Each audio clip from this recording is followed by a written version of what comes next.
मोर्चा आंदोलन केलं, काय सांगाल?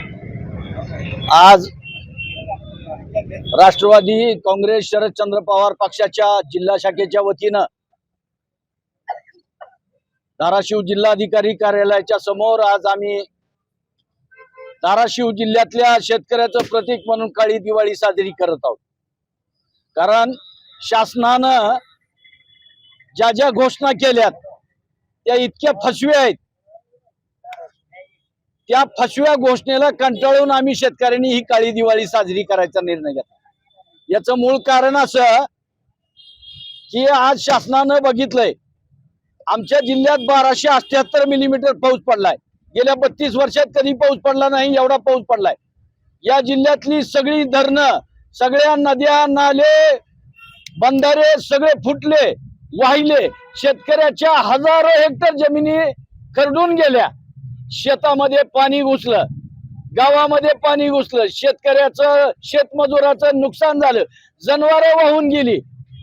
आज त्याच्या बदल्यात काय, शासनानं घोषणा केल्याप्रमाणे 8,500 रुपये शेतकऱ्याला प्रति हेक्टरी देतो म्हणले, परंतु प्रत्यक्षात 5,600 रुपये 5,100 रुपये शेतकऱ्याच्या पदरामध्ये, निम्म्या शेतकऱ्याच्या पदरामध्ये टाकायचं काम केलं। मग या सगळ्या फसव्या घोषणा आहेत। आज शासनानं सांगितलं की खरडून गेलेल्या जमिनीला 3.5 लाख रुपये आम्ही देणार, 50,000 47,000 रोख आणि 3 लाख मनरेगा मधून। आज आमची शासनाला विनंती आहे, मायबाप सरकार आहेत की आमच्या जमिनी खरडून गेल्यात, आता त्या ह्याच्यामध्ये तुम्ही काय सांगितलंय की तुम्ही काळी माती आणून टाकायचं, त्याचं इस्टिमेट करायचं। अहो, काळी माती आणून टाकायला 1 वर्षभर आमच्या या जिल्ह्यातल्या तळ्यामधून कुठंच गाळ निघणार नाही, आणि माती कधी आणून टाकायची 1 वर्षानंतर। म्हणजे या सगळ्या फसव्या घोषणा आहेत। याला कंटाळून आज आमच्या जिल्ह्यामध्ये शेतकऱ्याची आत्महत्या होत आहेत, बँका कर्ज देत नाहीत।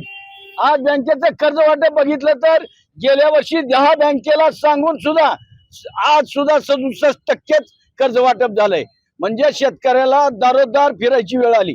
या पुढच्या आज आपण सिव्हिल हॉस्पिटलमध्ये बघितलं तर दररोज 50 मनोरुग्ण येतात, 50 रुग्णामध्ये 10 जण रुग्ण, दररोज 10 रुग्ण टेन्शन मध्ये आहेत, आणि ही सगळी ग्रामीण भागातली आहेत।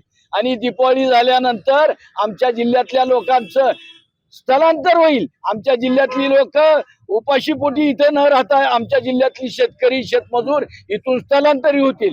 शासन कधी बघणार आहे? आमची शासन मायबाप सरकारला विनंती आहे की आपण हे ज्या घोषणा केल्यात ह्या सरळ सरळ शेतकऱ्याला मिळाल्या पाहिजेत। तुमचे काळे कायदे ज्या घोषणा केल्यात त्या प्रत्येक घोषणेमध्ये इतक्या किचकट अटी टाकल्यात की त्या शेतकऱ्याला कधीच पूर्ण करणं होणार नाही।